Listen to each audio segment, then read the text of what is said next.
ठीक आहे बघा. In last lecture we have seen the graph definition, then what are the different types of graph and some of the terms related to your graph. Okay, in that another some remaining terms are there in graph. In that first definition we are going to see that is nothing but subgraph. Okay, next definition, that is a subgraph. Now see what is mean by the subgraph. Okay, suppose you are having a graph G is like this, D C D. Okay, this is your subgraph graph. Okay, this is your given graph. Now what is mean by the subgraph? So subgraph is a graph which contains the vertex from your graph and edges from your graph. तुमच्या original graph मधून काही vertex आणि काही तुमचे edges घेऊन एक नवीन graph तयार केल्यानंतर जो ग्राफ तयार होतो that graph it is called as a subgraph. ठीक है, for example suppose this is your graph and the subgraph G dash will be like this. Your G1 dash graph 1 A B C. Okay, this is the one graph. Then G2 subgraph 2 will be your B C D. Okay, so this is your original graph and these two are the subgraph of your graph G, where your G is having the vertices G of V is equal to A B C D. किती vertices तुमच्याकडे? 4 vertices आहेत. ठीक आहे, and edges G of E. G of E means edges. आता किती edges आहेत बघा, A to B, then A to C, then B to C, ठीक है, then B to D, and finally C to D. ठीक है, these are the vertices and these are the edges for your given graph G. And in subgraph some of the vertices from your original graph, त्याच्यामधलेच काहीतरी vertices तुमच्याकडे त्या ठिकाणी असणार आहे. मग आता G1 डॅश चे वर्टायसेस कुठले झाले तुमचे? G1 dash vertices is equal to A, B, C. ठीक है, so these three vertices of your graph G, they are included in your G1 dash. ठीक है, subgraph 1, that is a G1 dash which have the vertices from your graph. ठीक है, so such a graphs are called as a subgraph. त्याला काय म्हणलं जातं तुमच्या ठिकाणी? सबग्राफ्स म्हणलं जाईल. लक्षात राहील, ओरिजिनल ग्राफ मध्येच काहीतरी वर्टायसेस घेऊन आणि एजेस घेऊन. बघा एजेस सुद्धा A to B एज आहे त्याच्यामध्ये, परत A to C एज आहे आणि B to C एज आहे. ठीक आहे, म्हणजे ह्यातलेच वर्टायसेस आणि ह्यातलेच एजेस घेऊन तुमचा ग्राफ तयार केलेला आहे. अशा ग्राफला काय म्हणलं जाईल तुमच्या या ठिकाणी? सबग्राफ म्हणलं जाईल. ठीक आहे, लक्षात राहील. तुम्हाला 1 मार्काला क्वेश्चन विचारला जाऊ शकतो. एक ग्राफ दिला जाईल and recognize following are किंवा following is a subgraph for your given graph. दिलेल्या ग्राफला खालीलपैकी कोणता सबग्राफ आहे तो. ठीक आहे, तर सबग्राफ कसं ओळखायचं? त्याच ग्राफ मधले वर्टायसेस आणि त्याच ग्राफ मधले एजेस जर दुसऱ्या ग्राफ मध्ये असतील तर त्या ग्राफला तुमच्या ओरिजिनल ग्राफचा सबग्राफ म्हणलं जाईल. ठीक आहे, लक्षात राहील. Right, then next definition it is ते सबग्राफ मधले एजेसला जे व्हर्टायसेस कनेक्टेड असणार आहेत ना, ते पण सेम असणार आहेत का? कुठलं सर म्हणजे एक बी आणि सी एज आहे, मग त्याला बी आणि सी हे 2 व्हर्टायसेस जॉईन आहेत, ते पण सेम असणार आहेत का? कनेक्टच लागणार तुमचे त्या ठिकाणी. ठीक आहे, ग्राफ आहे म्हटल्यानंतर ह्याच्यामध्ये जेवढे एजेस आहेत त्यातले काही एजेस तुमच्या त्या दुसऱ्या ग्राफ मध्ये आले पाहिजे. सर म्हणजे बी ला डी असं डायरेक्ट कनेक्टेड असेल असं नाही का होणार? म्हणजे चालतं की करा की काय प्रॉब्लेम नाहीये. तुमचा सबग्राफ कसाही असू शकतो. हा तुमचा सबग्राफ आहे ए बी आणि D. This is also your subgraph. This is also your subgraph. तो सुद्धा तुमचा एक सबग्राफच आहे. फक्त कंडिशन काय आहे, ह्यातले व्हर्टायसेस पाहिजेत आणि ह्यातले एजेस त्याच्यामध्ये पाहिजे. मग ते तुमचे कुठलेही व्हर्टायस असू शकतात आणि कुठलेही एजेस तुमचे असतील त्या ठिकाणी. लक्षात राहील. असं नाहीये की ते कनेक्टेडच पाहिजे सगळे नोड्स. तसं काय कंडिशन नाहीये. कनेक्टेड नसले तरी चालतात. फक्त कंडिशन महत्वाची काय ऑक्युपाय झाली पाहिजे तुमची त्या ठिकाणी, एजेस तुमचे त्याच्यामध्ये पाहिजे आणि दुसरं व्हर्टायसेस त्याच्यामध्ये पाहिजे. ठीक आहे सर. लक्षात राहील. नाव the next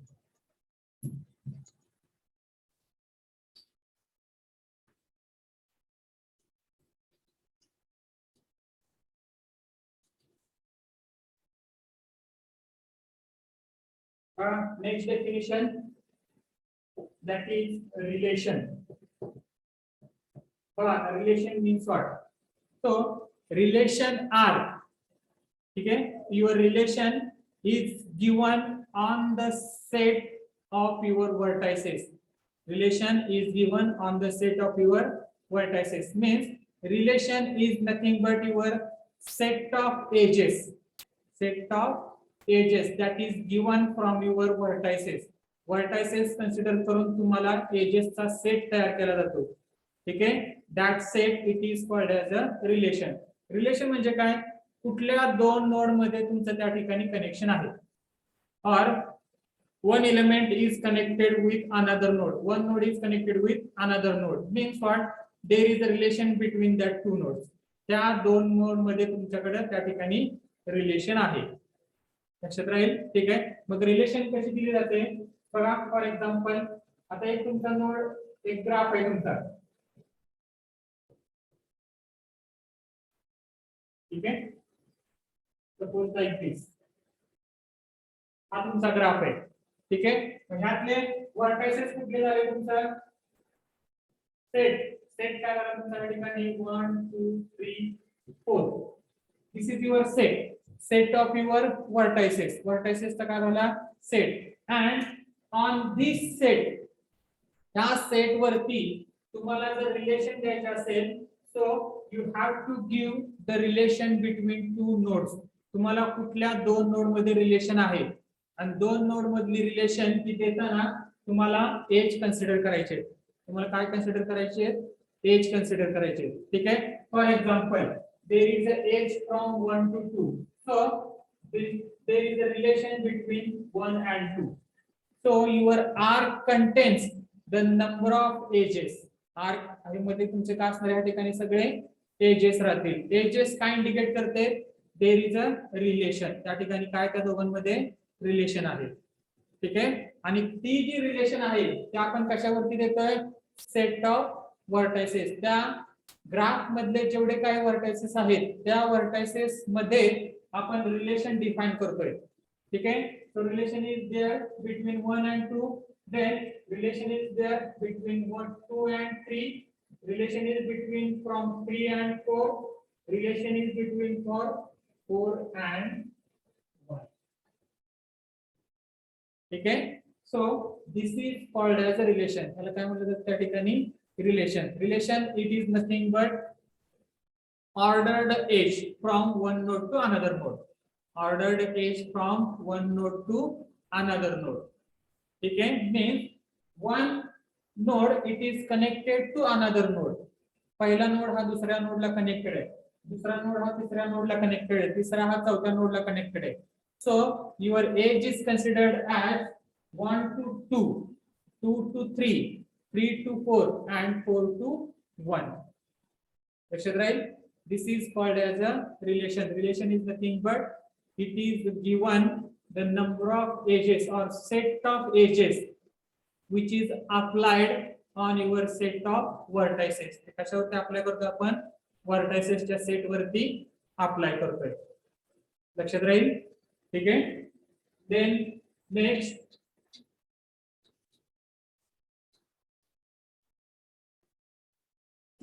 third one, incidence. Incidence, this is also one of the most important definition. ठीक है, so incidence is nothing but an edge. बघा, an edge. आता edge कुठल्या नोड पासून कुठल्या नोड वरती इन्सिडेंस आहे. ठीक आहे, incidence is nothing but an edge from one node to another node. Means what? बघा, फॉर एक्झाम्पल आता तुमच्याकडे A एक नोड आहे आणि B एक नोड आहे. ठीक आहे, and suppose this is your edge E0. हे काय तुमची E0 नावाची एज आहे. ठीक आहे, so we can say that E0 is incident on A and B. E0 is incidence on A and B. A आणि B वरती ते इन्सिडेंस आहे. ठीक आहे, आता दुसरा एक आहे तुमचा C आणि D.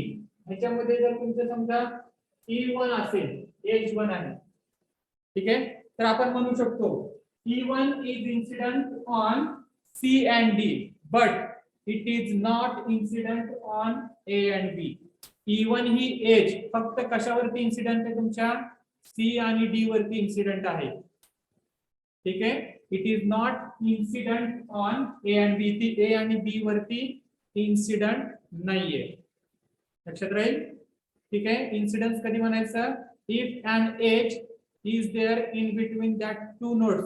दोन नोड मध्ये जर एखादी एज असेल, ठीक आहे, so we can call that edge is incident on that two nodes. त्या दोन नोड वरती ती एज काय असेल तुमची त्या ठिकाणी इन्सिडेंट असेल. लक्षात राहील. ठीक आहे, and if there is a direction for given edge, जर त्या एज ला डायरेक्शन असेल, then you can say that an edge E0 is incident from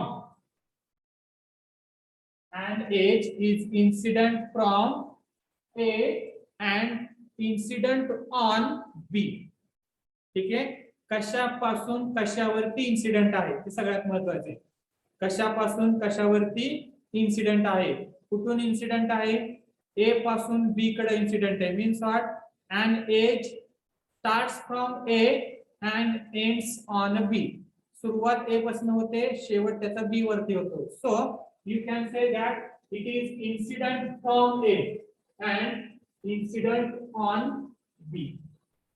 ठीक आहे, बघा, डायरेक्शन असेल तर ती एका नोड पासून दुसऱ्या नोड वरती इन्सिडेंट असेल, आणि डायरेक्शन नसेल, बघा, without direction it is incident on both the nodes. म्हणजे आपण म्हणू शकतो incident from C to D also and incident from D to C also.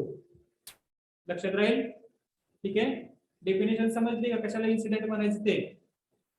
an edge it is called as an incident कधी म्हणायचं, if it is connected to two nodes. दोन नोडला जर connect असेल, then we can call that edge is an incident on that two nodes. त्या दोन node वरती ते इन्सिडेंट राहील. आणि डायरेक्शन असेल तर it is incident from one node and incident on another node. ठीक आहे, लक्षात राहील. Then fourth one, adjacent node.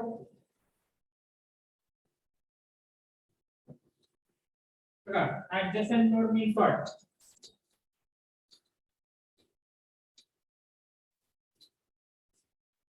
आता ऍडजसंट नोड मध्ये पण बघा, ऍडजसंट नोड मध्ये ऍडजसंट कधी म्हणतो आपण, आपल्या जवळ असेल तर कोणत्याला आपण ऍडजसंट म्हणतो. तसंच एका नोडच्या जवळ दुसरा नोड असेल, that node it is called as a adjacent node.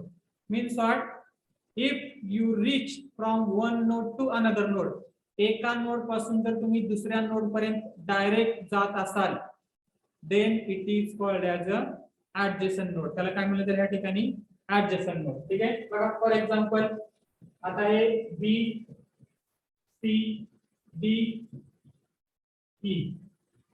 ठीक आहे, हे असं तुमचे ग्राफ आहे, दिलेला काय तुमचा ग्राफ आहे. तर A पासून आपण कुठे जाऊ शकतो, डायरेक्ट A पासून कुठे जाऊ शकतो आपण, B and C. A to B आणि A to C. So for A the adjacent nodes are B and C. Adjacent nodes are B and C. म्हणजे ए पासून तुम्ही कुठे जाऊ शकता किंवा ए ला कुठले दोन नोड कनेक्टेड आहेत, ए ला कुठले दोन नोड कनेक्टेड आहेत ते म्हणजे तुमचे काय झाले त्या ठिकाणी ऍडजसंट नोड. ठीक आहे, ही सुद्धा डेफिनेशन आपल्याला परत लागणार आहे. पुढं इन्सिडन्स आपल्याला पुढे लागणार आहे. नेक्स्ट पॉइंट जो येणार आहे त्याच्यामध्ये इन्सिडन्स लागणार आहे. ऍडजसंट नोड हे सुद्धा आपल्याला पुढे डेफिनेशन लागणार आहे, त्यामुळे व्यवस्थित लक्षात राहू द्या. If there is a edge between two node then that two nodes are called edge adjacent node. त्या दोन काय म्हणलं जातं या ठिकाणी ऍडजसंट नोड. बघा ए आणि बी मध्ये एज आहे त्यामुळं ए आणि बी ला आपण ऍडजसंट नोड म्हणू शकतो. ए आणि सी मध्ये एज आहे त्यामुळे त्याला ऍडजसंट नोड म्हणू शकतो. आता ए आणि ई मध्ये एज आहे का आपल्याकडे डायरेक्ट? No sir. ठीक आहे, हो sir. E is not adjacent to A. E is not adjacent to A. Similarly, B च्या adjacent A, D, ठीक आहे. C च्या adjacent A, D, E, ठीक आहे. D च्या adjacent कुठले कुठले झाले तुमचे? C, E and B. आणि C, B, C, E. आणि तुमचे E च्या adjacent काय झाले तुमचे? C आणि C D. and D. CD. ठीक आहे, लक्षात राहील. ऍडजसंट नोड म्हणजे काय? त्या दोघांच्या मध्ये जर एज असेल तर त्याला ऍडजसंट म्हटलं जातं. लक्षात राहील. ठीक आहे, now this is for your undirected graph. हे काय असेल तुमचं फक्त अनडायरेक्टेड ग्राफ मध्ये आपण ऍडजसंट नोड काढले. And if there is a direction, बघा आता जर त्याला डायरेक्शन असेल, जर डायरेक्शन असेल then your adjacent nodes are different. तुमचे adjacent नोड काय असेल ह्या ठिकाणी डिफरंट असतील का? because whenever we are considering the adjacent nodes, आता अनडायरेक्टेड ग्राफ असेल तर आपण एका नोड पासून दुसऱ्या नोड कडे जातो. ठीक आहे, आणि त्या नोड करून परत पहिल्या नोड कडे येऊ शकतो. That is called as a adjacent node. ठीक आहे, पण जर तुमचे एजेस डायरेक्टेड असतील, बघा आता ए पासून बी पर्यंत एज तुमची डायरेक्टेड आहे, तर आपण ए पासून बी कडे जाऊ शकतो, पण बी पासून ए कडे जाता येते का आपल्याला या ठिकाणी? No sir. नाही. No, sir. त्यामुळे आपण ए ला बी ऍडजसंट आहे असं म्हणूया, पण बी ला ए हा ऍडजसंट नाही.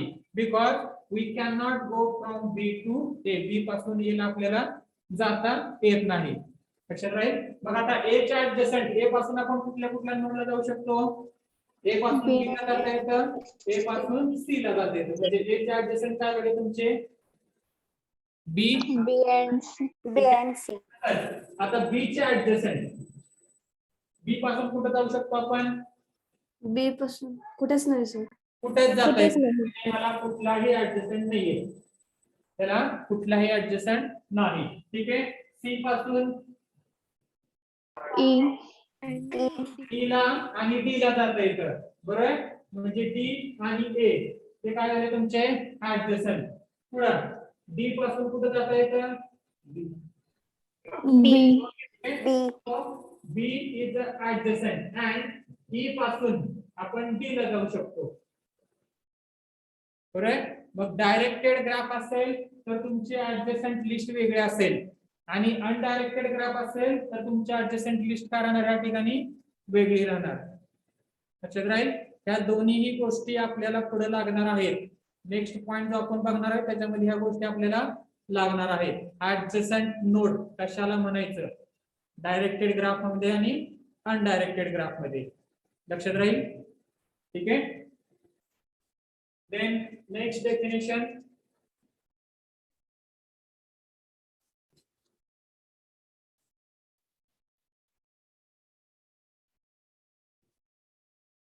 पेडंट node.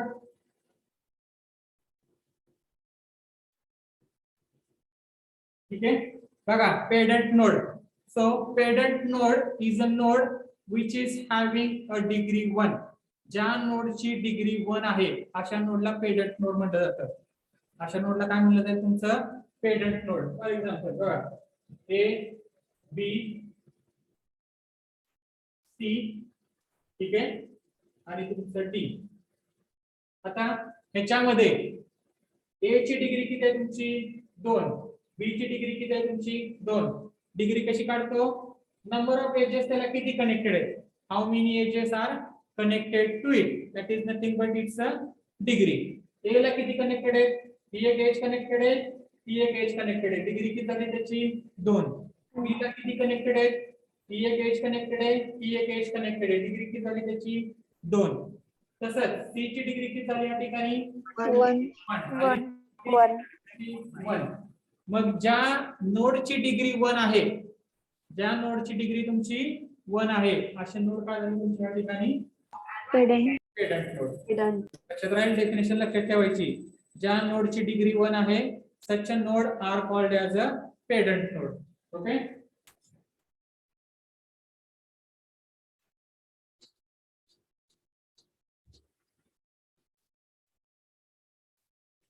Then next, articulation point. Articulation point. ठीक आहे बघा. आता articulation point means what? Articulation point, it is nothing but it is one of the node from your graph. Graph मधला एक तुमचा नोड राहतो, ग्राफ मधला एक तुमचा नोड राहतो, जो रिमूव्ह केल्यानंतर तुमचा ग्राफ हा डिस्कनेक्टेड होतो. ज्यावेळेस तो रिमूव्ह करता तुम्ही, तुमचा ग्राफ काय होईल त्या ठिकाणी डिस्कनेक्टेड होईल. तर असा नोड असेल, त्या नोडला तुमचा आर्टिक्युलेशन पॉइंट म्हणलं जातं. अशा नोडला काय म्हणलं जातं तुमचं आर्टिक्युलेशन पॉइंट. ठीक आहे. फॉर एक्झाम्पल, आता हे तुमचा एक ग्राफ आहे,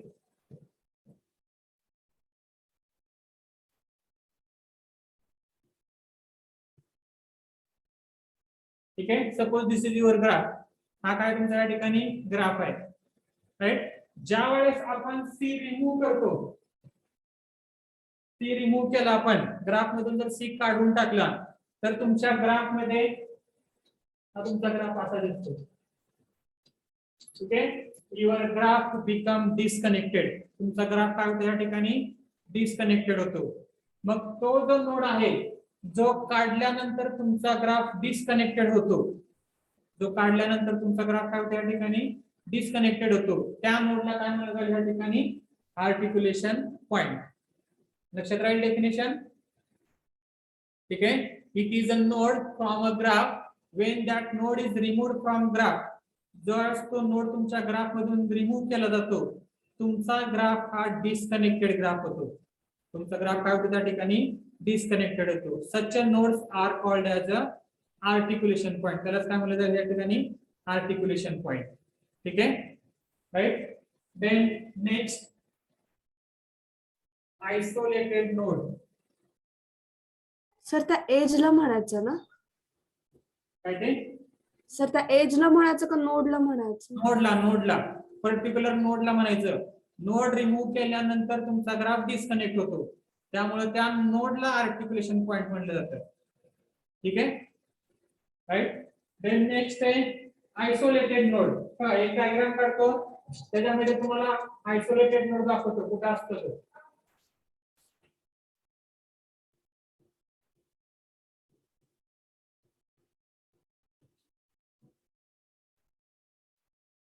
ठीक आहे. Here he is your isolated node. ही काय असतो त्या ठिकाणी आयसोलेटेड नोड राहील. कशाला म्हणायचं isolated node? The node which is not connected to any other node. Not connected to any other node. कुठल्याही नोडला कनेक्टेड नसेल तर त्याला काय म्हणलं जातं या ठिकाणी आयसोलेटेड नोड. किंवा त्याच्यावर डेफिनेशन बनवा. ऍडजसेंट नोड पासून काय लिहिणार? The node is not connected to any adjacent node. A node which does not have any adjacent node. असा नोड ज्याला कुठलाही adjacent नोड नाहीये, ज्याला कुठलाही adjacent नोड नाही, त्या नोडला काय म्हणलं जाईल या ठिकाणी आयसोलेटेड नोड. किंवा अजून एक आहे, ज्या नोडची डिग्री 0 आहे, ज्या नोडची डिग्री 0 आहे, अशा नोडला काय म्हणलं जाईल तुमच्या या ठिकाणी आयसोलेटेड नोड. बघा आता डिग्री 0 म्हणजे काय? डिग्री कशी कॅल्क्युलेट करतो आपण? जेवढे एजेस त्याला कनेक्टेड आहेत तेवढी त्याची डिग्री. त्याला कुठली एज कनेक्टेड आहे का तुमचा? ईला कुठली एज No, sir. कनेक्टेड आहे का? No. 0 एजेस कनेक्टेड आहेत. म्हणजेच काय, त्याची डिग्री किती झाली या ठिकाणी? 0. मग ज्या नोडची डिग्री 0 आहे तो नोड म्हणजे काय झाला तुमच्या या ठिकाणी? Isolated node. ठीक आहे. किंवा ज्या नोडला कुठलाही ऍडजसंट नोड नाहीये असा नोड काय झाला तुमचा? Isolated node. लक्षात राहील. ठीक आहे. देन नेक्स्ट आता आयसोलेटेड नोड वरूनच खालची डेफिनेशन आहे आयसोलेटेड ग्राफ. बघा हे ग्राफचा नवीन टाईप आला तुमच्या या ठिकाणी. ग्राफचा नवीन टाईप आला काय? Isolated graph. कशाला म्हणायचं?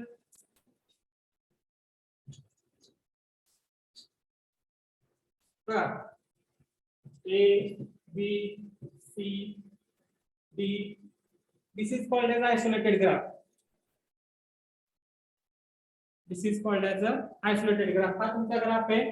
त्या ग्राफला आयसोलेटेड ग्राफ म्हणलं जातं. How you can call it or how you can define it? कसं डिफाइन करणार? The graph in which nodes are not connected to each other. Nodes are not All connected. nodes. All nodes have a zero degree. But simple definition बघा. A graph which contain isolated nodes. A graph which contains isolated node. ज्या graph मध्ये isolated फक्त आणि फक्त isolated nodes आहेत त्या ग्राफला काय म्हणलं जाईल या ठिकाणी? Isolated graph. ठीक आहे. किंवा second definition a graph which does not contain any edge. असा ग्राफ ज्याच्यामध्ये एकही एज नाहीये. असा ग्राफ ज्याच्यामध्ये एकही एज नाही तो ग्राफ काय असेल तुमच्या या ठिकाणी? Isolated graph. लक्षात राहील. ठीक आहे. काय म्हणतो आपण? आयसोलेटेड नोड म्हणजे काय? ज्याला कुठलीही एज कनेक्टेड नाहीये. आणि आयसोलेटेड ग्राफ कशाला म्हणतो आपण? ज्या ग्राफ मध्ये फक्त आयसोलेटेड नोड्स आहेत किंवा ज्या ग्राफ मध्ये एकही एज नाही असा ग्राफ काय असेल तुमच्या या ठिकाणी? आयसोलेटेड ग्राफ आहे. लक्षात राहील. ठीक आहे. Then next definition is sink node. Sink node. बघा आता sink node means what? Sink nodes are the nodes in a graph those are having only incoming edges. Those are having only incoming edges, not outgoing. असा node ज्याच्यामध्ये फक्त incoming edges आहेत कुठलीही outgoing edge नाही असे जे nodes आहेत such a node it is called as a your sync node. ठीक आहे. फॉर एक्झाम्पल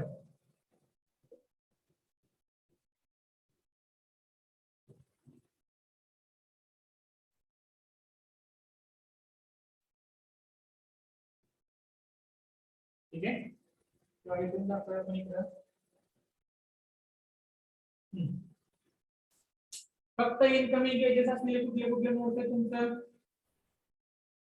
आता ए ला आउटगोइंग आहे इनकमिंग आहे दोन्ही पण टाइपचे एजेस आहेत. त्याच्याकडून जाणारे पण आहेत आणि त्याच्याकडे येणारे पण आहेत. बी ला येणारी एज आहे जाणारी एज आहे. सी ला आता सी ला फक्त दोन्ही जाणारे एजेस आहेत. तर आपल्याला नोड कसा पाहिजे? A node which is having only in degree. ज्याला फक्त इन डिग्री आहे. आउट डिग्री 0 आहे. त्याची आउट डिग्री काय तुमची? 0 आहे. फक्त इन डिग्री पाहिजे असे नोड जे आहेत त्या नोडला काय म्हणलं जातं तुमच्या या ठिकाणी? Sink node. मग सिंक नोड ह्याच्यामध्ये कुठला नोड आहे तुमचा sink node? D. D. D. Because only D is having incoming edges. फक्त डी ला इनकमिंग एजेस आहेत. डी पासून कुठलीही एज तुमची जात नाही. ठीक आहे. Means sink node is nothing but it is a node from a graph which have only incoming edges. फक्त आणि फक्त इनकमिंग एजेस आहेत आउटगोइंग एजेस तुमचे नाही. असा जो एज असेल it is called as a sink node. लक्षात राहील डेफिनेशन. ठीक आहे. अजून कुठली डेफिनेशन राहते का बघू एक मिनिट आपण.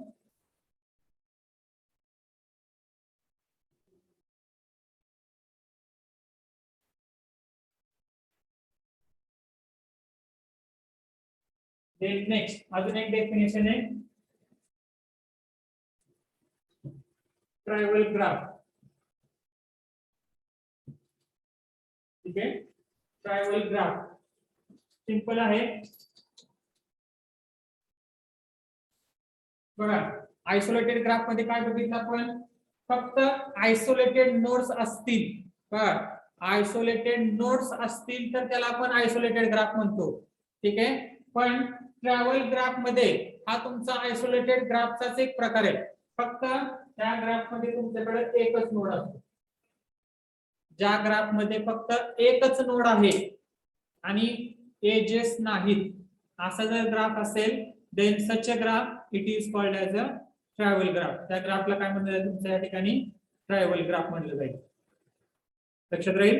आयसोलेटेड ग्राफ मध्ये तुम्हाला मल्टिपल नोड्स असतील, ए त्यानंतर बी सी डी असे नंबर ऑफ एजेस असणार आहेत, नंबर ऑफ व्हर्टायसेस असणार आहेत किंवा नंबर ऑफ नोड्स असणार आहेत कुठे तुमच्या आयसोलेटेड ग्राफ मध्ये. पण ट्रॅव्हल ग्राफ मध्ये तो आयसोलेटेड ग्राफचाच एक टाइप आहे. फरक फक्त काय आहे, त्या ठिकाणी नंबर ऑफ नोड्स आहेत, त्या ठिकाणी फक्त तुमच्याकडे किती नोड असणार आहेत, एकच नोड राहील. ठीक आहे, means a graph which contains only a single node or only one vertices and no edge. फक्त एक वर्टेक्स असेल आणि कुठलीही एज नसणार आहे, असा जर ग्राफ असेल then it is called as a travel graph. लक्षात राहील. ठीक आहे, so all these are the terms related to your graph. हे तुमच्या ग्राफशी रिलेटेड सगळ्या काय असतील या ठिकाणी टर्म्स असतील. ठीक आहे, त्याच्यावरती तुम्हाला 1 मार्काचे क्वेश्चन विचारले जाऊ शकतात.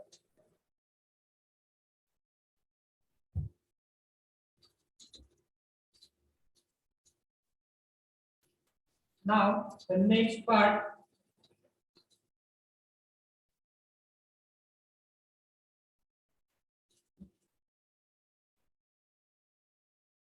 सर त्या आर्टिक्युलेशन पॉइंटचा अजून एखादा एक्झाम्पल सांगता का?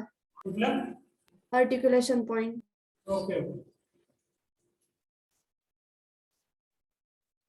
बघा आता आर्टिक्युलेशन पॉइंटचा अजून एक एक्झाम्पल तुम्हाला सांगतो मी.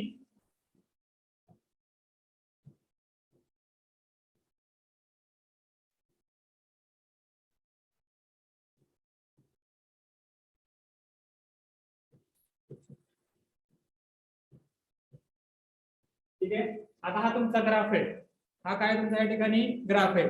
आता आर्टिक्युलेशन पॉइंट हा कसा राहतो, जर तो रिमूव्ह केला तर तुमचा ग्राफ डिस्कनेक्ट होतो. तुमचा ग्राफ काय होतो या ठिकाणी, डिस्कनेक्ट होतो. ठीक आहे, फॉर एक्झाम्पल जर तुम्ही सी काढत असाल,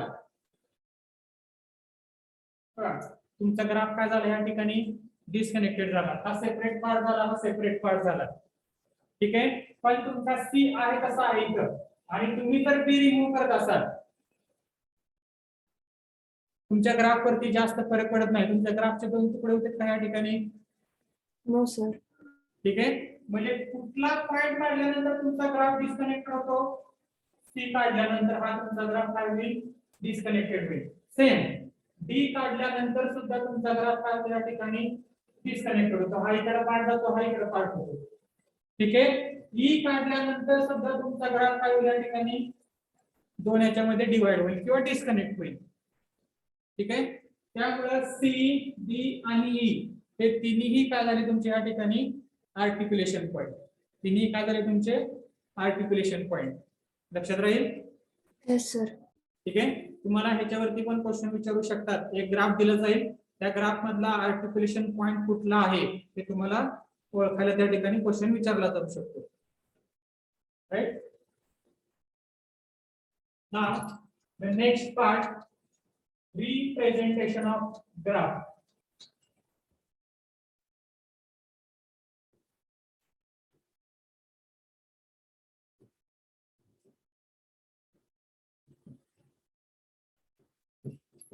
रिप्रेझेंटेशन ऑफ ग्राफ. आता बघा ग्राफचं रिप्रेझेंटेशन कसे केलं जातं ते. आपण स्टॅक तयार करताना ऍरे आणि लिंक लिस्टनं तयार केला, क्यू तयार करताना ऍरे आणि लिंक लिस्टनं तयार केला. ठीक आहे, तसंच ग्राफ रिप्रेझेंट करताना सुद्धा आपण ऍरे आणि लिंक लिस्ट या 2 पद्धतीने आपण रिप्रेझेंट करू शकतो. ठीक आहे, मग त्यातलं ऍरे रिप्रेझेंटेशन ते 3 प्रकारे होतं. पहिला आहे तुमचा ऍडजसन्सी मॅट्रिक्स. ठीक आहे. दुसरा आहे तुमचा पाथ मॅट्रिक्स. आणि तिसरा आहे तुमचा इन्सिडेंस मॅट्रिक्स.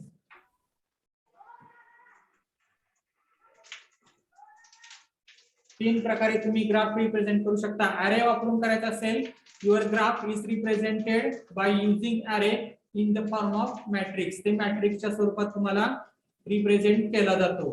मग किती प्रकारचे मॅट्रिक्स त्या ठिकाणी असतात? ऍडजसन्सी मॅट्रिक्स, पाथ मॅट्रिक्स आणि इन्सिडेंस मॅट्रिक्स. ठीक आहे. And if you are using a linked list, then it is done by two ways. पहिला आहे तुमचं लिंक्ड लिस्ट रिप्रेझेंटेशन आणि सेकंड आहे तुमचं adjacency list. Adjacency list representation. ठीक आहे. म्हणजे तुमचा ग्राफ रिप्रेझेंट करताना तुम्ही 5 प्रकारे रिप्रेझेंट करू शकता. कुठलं? 3 हे तुमचं ॲरे रिप्रेझेंटेशन राहील आणि 2 हे तुमचं कशात राहील या ठिकाणी? Linked list representation. ठीक आहे. आणि ह्याच्यावरती तुम्हाला 100% क्वेश्चन विचारला जाऊ शकतो.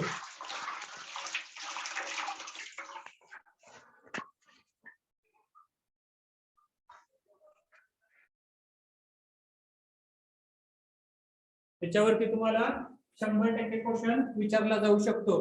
Adjacency matrix, path matrix, incidence matrix आणि फायनली लिंक्ड लिस्ट रिप्रेझेंटेशन आहे ऍडजसन्सी लिस्ट रिप्रेझेंटेशन. ठीक आहे. त्यातला पहिला बघूया आपण. Adjacency matrix representation of graph. How to represent your graph by using your adjacency matrix. It is a very simple task for representation. Representation ही सगळ्यात सोपी टास्क आहे.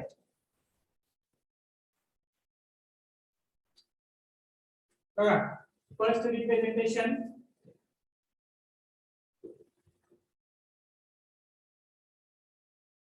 adjacency matrix. ठीक है. Adjacency matrix representation of a graph.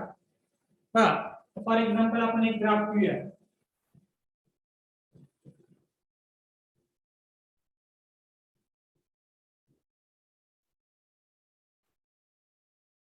Suppose this is your graph. हा काय तुमचा एक ग्राफ आहे. ठीक आहे. आता adjacency matrix, this matrix is having only 2 values. त्या मॅट्रिक्स मध्ये तुम्हाला फक्त 2 व्हॅल्यू असतील. एक तुमची 1 आणि दुसरी तुमची 0. म्हणजे मॅट्रिक्स फॉर्म करताना तुम्हाला फक्त 2च व्हॅल्यू असणार आहे. एक तर 1 असेल किंवा 0 असेल. त्या दोन्ही सोडून तुम्हाला दुसरी कुठलीही व्हॅल्यू त्या मॅट्रिक्स मध्ये बघायला मिळणार नाही. लक्षात राहील. ठीक आहे. मग आता 1 कधी ठेवायचं आणि 0 कधी ठेवायचं ते फक्त आपल्याला डिसाइड करायचंय. ठीक आहे. तर 1 कधी ठेवलं जातं? If value is 1 if vi is adjacent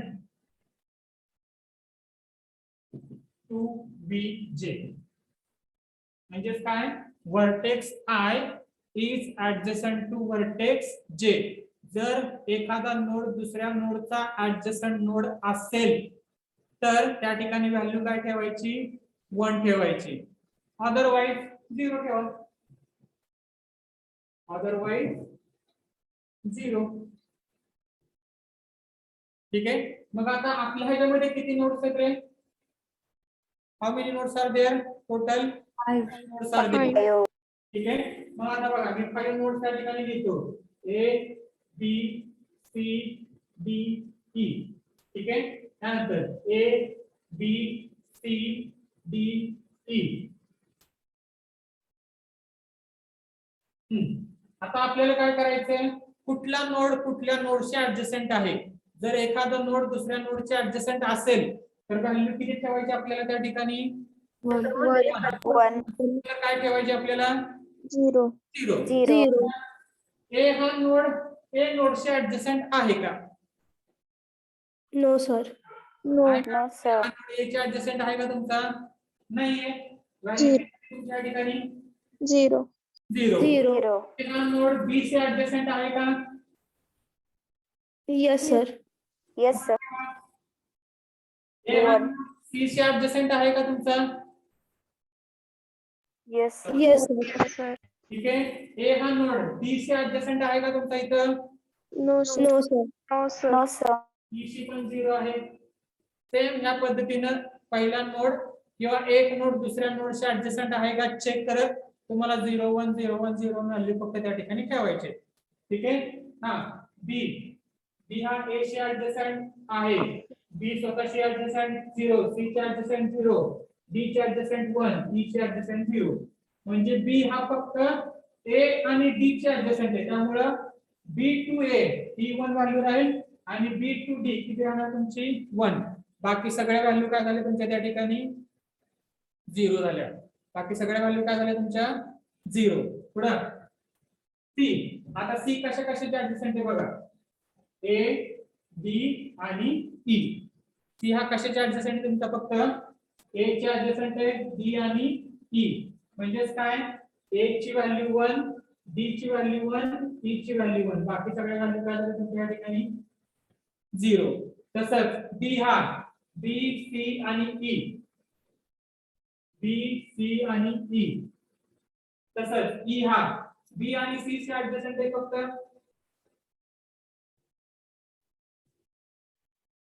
ठीक आहे.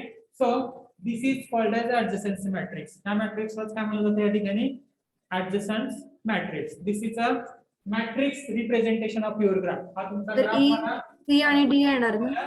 रिप्रेझेंटेशन लक्षात राहील. ठीक आहे. हा बोला कोणाला काय डाऊट आहे? सर ई ला सी आणि डी येणार ना? सी आणि डी का? हा सी आणि डी. सी आणि डी हे तुमचे ऍडजसेंट झाले. लक्षात राहील. ठीक आहे. समजले का?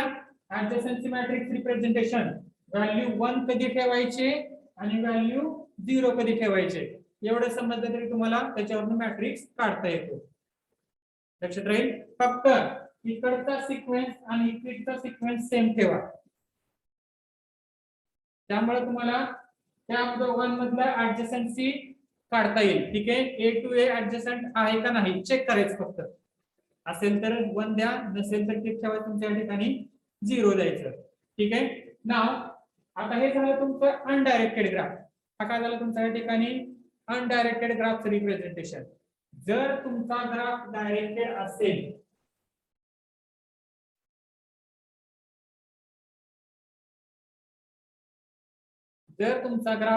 असेल त्यावेळेस मात्र तुमचा ऍडजसन्सी ग्राफ चेंज होणार आहे. ठीक आहे. मग आता डायरेक्टेड असेल इकडे लिहू आपण A B C D E. तसंच A B C D E. बोला आता A to A 0. 0. A to B 1. A to C 1. 0 A to E 0. ठीक आहे. नाव बी टू ए 0. डायरेक्शन ही ए पासून बी पर्यंत आहे. म्हणजे ए ला बी ऍडजसंट आहे, बी ला ए हा ऍडजसंट नाही. ठीक आहे. त्यामुळे बी टू ए काय झाला तुमचा 0, B to B 0, 0, B to D 0, B to E 0. सगळ्या व्हॅल्यू काय झाल्या या ठिकाणी 0 झाल्या. म्हणजे बी हा तुमचा सिंक नोड आहे. बी काय तुमच्या या ठिकाणी सिंक नोड. लक्षात राहील. त्याला फक्त इनकमिंग एजेस आहेत, त्याच्यापासून जाणारी कुठलीही एज त्या ठिकाणी नाहीये. ठीक आहे. पुढे सी. आता सी पासून डी ला आणि ए ला जाऊ शकतो. म्हणजे डी आणि ई हे 1 राहतील, बाकी सगळे काय राहतील तुमचं 0. परत डी पासून फक्त बी ला जाता येतं.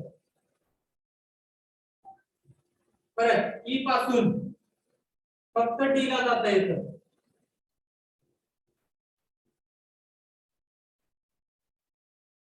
ठीक आहे. मग हा तुमचा अनडायरेक्टेड ग्राफचा मॅट्रिक्स होता आणि हा तुमचा डायरेक्टेड ग्राफचा मॅट्रिक्स राहील. ठीक आहे, समजले का दोन्ही मध्ये डिफरन्स? ऍडजसंट कधी म्हणायचं आणि व्हॅल्यू 1 कधी द्यायची?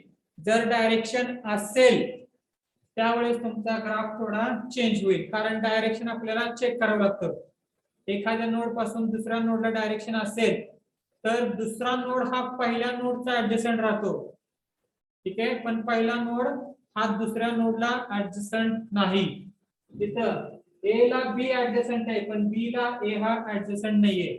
त्यामुळे ग्राफ ड्रॉ करताना डायरेक्शन असेल तर डायरेक्शन चेक करा, नसेल तर दोन्हीही एकमेकाला काय राहतील या ठिकाणी ऍडजसंट राहतील. लक्षात राहील का? समजलंय? Matrix representation adjacency matrix. Yes, sir. Yes, sir. Yes, sir. Then next,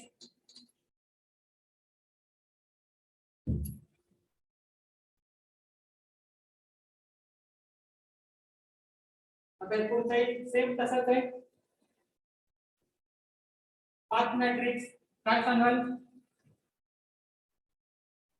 path matrix ह्याच्या पण व्हॅल्यू तुमच्या दोनच राहतील, 1 और 0. ह्याच्या सुद्धा तुमच्या सेम व्हॅल्यू राहतील, 1 किंवा 0. मग 1 कधी ठेवायचे आणि 0 कधी ठेवायचे?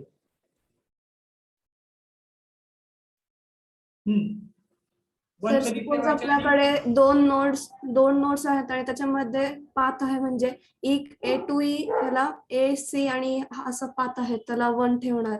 Good. If there is a path, त्यात आपण म्हणूया व्हॅल्यू 1 ही कधी ठेवायची?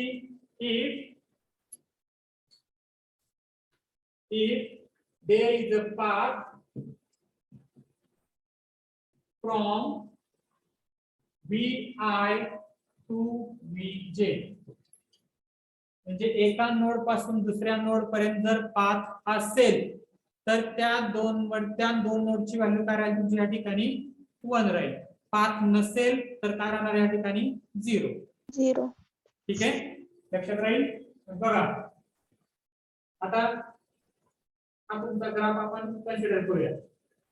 ठीक आहे, हा काय झाला तुमचा ग्राफ. आता ह्याच्यामध्ये A B C D E, A B C D E. बघा A to A, आता A पासून A पर्यंत पाथ आहे का नाही चेक करायचं. A पासून A पर्यंत No. पाथ आहे का नाही चेक Yes, sir. करायचं. आहे सर. आहे सर. A पासून C ला गेलो, C पासून D ला गेलो, D पासून B ला गेलो, B पासून परत A ला आलो, म्हणजेच काय? There is a path between A to A. Value काय झाली तुमची या ठिकाणी? 1. A to B. A to B पर्यंत पाथ आहे का तुमच्याकडे? आहे. A to C आहे सर. B आणि आहे B sir. B Yes, sir. जाऊ शकतो, म्हणजे 1 आहे. A to C जाऊ शकतो, A to D जाता येतं, A to E जाता येतं. ठीक आहे, म्हणजे A पासून आपण सगळ्या नोड पर्यंत जाऊ शकतो. तसंच B पासून आता B पासून A ला डायरेक्ट जाता येतं, जात आहेत. B पासून B ला येते. आहे. Yes, sir. B पासून C ला Yes, sir. B पासून E ला आणि B पासून आपण सगळीकडे जाऊ शकतो. ठीक आहे, तसंच C पासून A ला जाता येतं, C पासून B ला जाता Yes, sir. येतं, Yes, sir.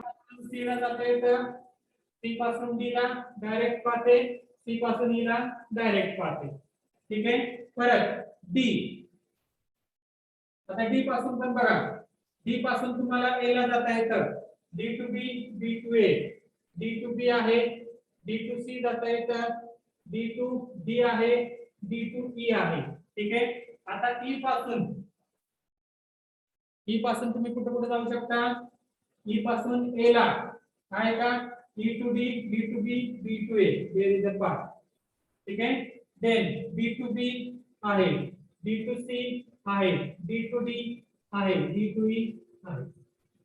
ठीक आहे, so this is your path matrix. हा झाला तुमच्या या ठिकाणी पाथ मॅट्रिक्स. जर दोघांच्या मध्ये पाथ असेल तर त्याला त्या ठिकाणी व्हॅल्यू 1 द्यायची आणि पाथ नसेल तर 0. आता समजा फॉर एक्झाम्पल हे मी काढलं आणि ह्या ठिकाणी दिलं, त्याला काय दिलं आपण, खालच्या साईडला दिलं. मग A to A हा पाथ होते का कन्सिडर इथं, A to C जातं, C to D, नाही. जातं, पण D No. पासून काय तर नो सर. अशा वेळेला No, sir. काय होणार तुमच्या ठिकाणी, 0. 0. लक्षात राहील. व्हॅल्यू 0 कधी द्यायचे आणि व्हॅल्यू 1 कधी द्यायचे इथे. ठीक आहे. If there is a path between two elements then it is called as a your 1 value is a 1. आपण 1 व्हॅल्यू ठेवणार आहोत. Otherwise we are going to put the value as a 0. नसेल तर काय ठेवणार आपण, 0 व्हॅल्यू ठेवणार. ठीक आहे, लक्षात राहील. समजले का पाथ मॅट्रिक्स कशाला म्हणायचं ते, जर पाथ असेल तर 1 नसेल तर 0.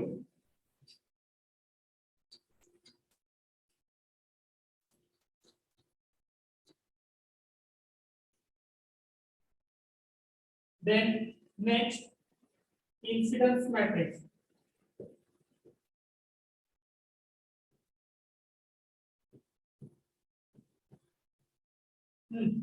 Incidence matrix कधी म्हणायचं,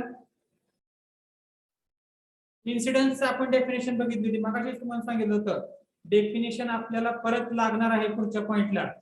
इन्सिडन्स कधी म्हणतो, If the edge is present in between two nodes. yes, if there is an edge between two nodes, then we can say that that edge is incident on that two nodes.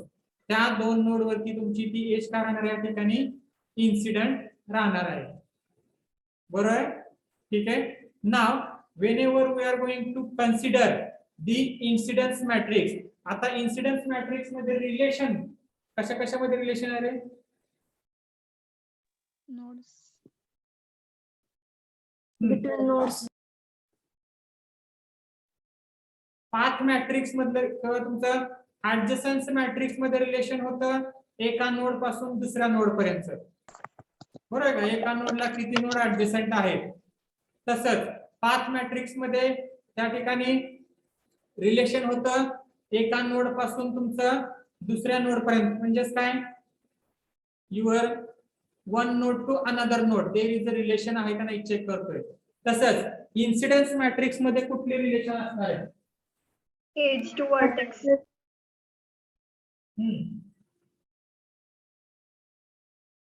Vertices which are present at end point of edge. Vertices are present at end points of edge. आपल्याला फक्त relation कशामध्ये पाहिजे, या ठिकाणी relation ही तुमचे node आणि age मध्ये relation आहे. रिलेशन कशामध्ये आपली नोड आणि एज मध्ये रिलेशन आहे. ठीक आहे, त्यामुळे हा ठिकाणी जो मॅट्रिक्स येणार आहे त्याच्यामध्ये एका साइडला तुमचे नोड्स असतील आणि दुसऱ्या साइडला तुमचे एजेस राहणार आहेत. दुसऱ्या साइडला काय राहणार, तुमचे एजेस. ठीक आहे, व्हॅल्यू 1 कधी ठेवायचे, if edge E0 is incident on one of the node Vi, otherwise 0. otherwise काय राहील तुमचं 0. ठीक आहे, एखादी एज जर एखाद्या नोड वरती इन्सिडेंट असेल तर त्या नोडला ती जी नोड किंवा ती जी एज आहे त्यावेळेस व्हॅल्यू काय ठेवली जाईल, तुमची 1 ठेवली जाईल. अदरवाइज व्हॅल्यू किती ठेवायची आपल्याला, 0. ठीक आहे, बघा सेम ग्राफ बघूया आपण आताचा. ए काय होतं या ठिकाणी, बी, देन सी, डी, ई. ठीक आहे, हा आता किती नोड्स आहेत तुमच्या या ठिकाणी, how many nodes are there, 5. 5. A, B, C, D आणि ई हे तुमचे नोड झाले. आता नोडची रिलेशन आपल्याला एज वर द्यायचे. नोडची रिलेशन कशाची द्यायची आपल्याला, एज. मग आता एजेस तुमचे कुठले कुठले आहेत ते बघा. एजेस कुठले कुठले आहेत, ए टू बी एज आहे, ए टू सी एज आहे. ठीक आहे, हा पहिली एज आहे ए टू बी, दुसरी एज आहे A to C, तिसरी एज आहे तुमची third edge B to D, C to D, C to E, C to E, त्यानंतर C to D and D to E. ठीक आहे 1 2 C to A राहिला सर. 6 1 2 3 4 5 6 सहा एजेस तुमचे झाले. ठीक आहे 5 नोड झाले आणि एजेस किती झाले तुमच्या या ठिकाणी 6 एजेस झाले. बरोबर आहे. ठीक आहे नाव बघा आता A to B ही एज आहे. A to B एज आहे कशावरती इन्सिडेंट आहे.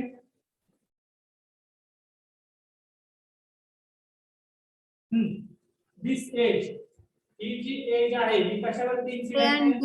A and B. A A and B. आणि B वरती काय आहे तुमची ती इन्सिडेंट आहे. मीन्स व्हॉट A आणि B ची व्हॅल्यू काय होणार तुमची 1 बाकी सगळ्या व्हॅल्यू काय होणार या ठिकाणी तुमच्या 0. ठीक आहे पुढे A to C कशावरती इन्सिडेंट आहे. A to C A and C. and C. आणि C वरती इन्सिडेंट आहे. A आणि C ची व्हॅल्यू 1 बाकी सगळे व्हॅल्यू काय झाल्या तुमच्या 0. पुढे B to D B आणि D वरती B and D.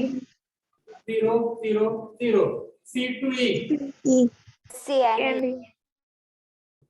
परत C आणि D C and D. and D to E. D and E. D and E. This is called as the incidence matrix. याला काय म्हणलं जाईल ह्या ठिकाणी इन्सिडेंस. लक्षात राहील. ठीक आहे कुठली एज कशावरती इन्सिडेंट आहे. आतापर्यंत आपण ह्या ठिकाणी नोड देत होतो आणि या साईडला पण नोड देत होतो. आता आपल्याला काय करायचंय एका साईडला तुमचे नोड राहतील आणि दुसऱ्या साईडला काय राहणार आहे तुमच्या ह्या ठिकाणी Ages. एजेस राहणार आहेत. लक्षात राहील. ठीक आहे such a matrix it is called as a incidence matrix. या मॅट्रिक्सला काय म्हणलं जातं तुमच्या ठिकाणी इन्सिडेंस मॅट्रिक्स. ठीक आहे आता हे झालं तुमचं अनडायरेक्टेड एजेस. या ठिकाणी एजेस काय तुमचे अनडायरेक्टेड आहेत. ठीक आहे एजेस कसे तुमचे undirected. Now what if there is a directed edge.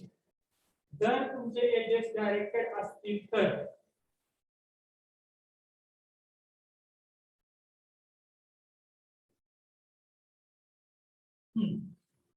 जर तुमचे एजेस डायरेक्टेड असतील तर अशा वेळेस काय करायचं. ठीक आहे बघा अशा वेळेस तुम्हाला त्या ठिकाणी 3 व्हॅल्यू येणार आहेत. अशा वेळेस तुम्हाला किती व्हॅल्यू येणार आहेत 3 व्हॅल्यू येणार आहेत. ठीक आहे त्याच्यामध्ये तुम्हाला 3 व्हॅल्यू कुठल्या कुठल्या येणार आहेत बघा. पहिली 1 if it is incident from E0 is incident from VI. VI पासून इन्सिडेंट असेल तर 1 आणि -1 if E0 is incident on VI. आणि तिसरी व्हॅल्यू काय तुमची या ठिकाणी 0 अदरवाइज. अदरवाइज काय करायचं 0 म्हणजे ज्याच्या पासून इन्सिडेंट आहे तो नोड तुमचा 1 राहील. ज्याच्या वरती इन्सिडेंट आहे ती व्हॅल्यू तुमची -1 राहणार आणि बाकी सगळ्या ज्याच्यावरती ती इन्सिडेंटच नाहीये कुठल्या ह्याच्यावरती ती व्हॅल्यू काय राहणार तुमची त्या ठिकाणी 0 राहतील. ठीक आहे मग तुमचा ग्राफ डायरेक्टेड ह्याच्यासाठी किंवा तुमचं मॅट्रिक्स डायरेक्टेड ह्याच्यासाठी कसं कन्सिडर होतं बघा. आता एज कन्सिडर करताना तुम्ही कुठलीही करा A to B करा किंवा B to A करा त्याच्याशी आपल्याला घेणं देणं नाहीये. फक्त ती एज कुठल्या नोड पासून कुठल्या नोडला इन्सिडेंट आहे. आता एज AB कुठल्या नोड पासून कुठल्या नोडला इन्सिडेंट आहे. A पासून A पासून म्हणजे फ्रॉम A आणि इन्सिडेंट ऑन कशावरती ती B. B. A ची व्हॅल्यू 1 झाली आणि B ची व्हॅल्यू -1. -1. 0. ठीक आहे.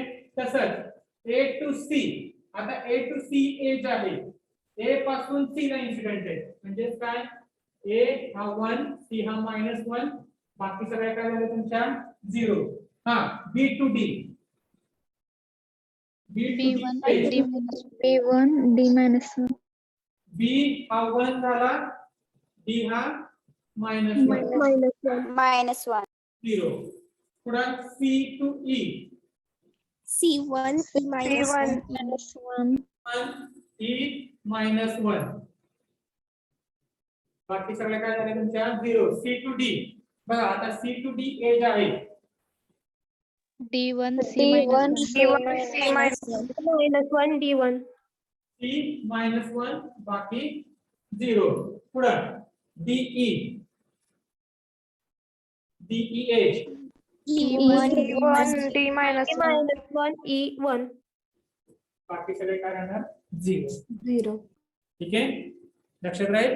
डायरेक्टेड असेल ज्याच्या पासून आहे तो 1, ज्याच्या वरती आहे तो -1, अदरवाइज बाकी सगळे काय ठेवायचे 0. आणि डायरेक्शन नसतील तर फक्त 2च व्हॅल्यू राहतील, 1 किंवा 1 किंवा 0. ठीक आहे, दोन्ही मधला डिफरन्स व्यवस्थित लक्षात राहू द्या. डायरेक्शन असेल तर तुम्हाला 3 व्हॅल्यू येणार आहेत, 1 -1 आणि 0. आणि अनडायरेक्टेड असेल तर त्या ठिकाणी तुम्हाला 2 व्हॅल्यू येतील, 1 किंवा 0. लक्षात राहील. कोणाला काय डाऊट आहे का याच्यामध्ये? No, sir. Adjacency matrix representation, path matrix representation आणि तिसरा आहे तुमचं ते इन्सिडन्स मॅट्रिक्स रिप्रेझेंटेशन. ठीक आहे, लिंक्ड लिस्ट रिप्रेझेंटेशन आपण नेक्स्ट लेक्चरला बघूया. समजलंय? Yes, sir.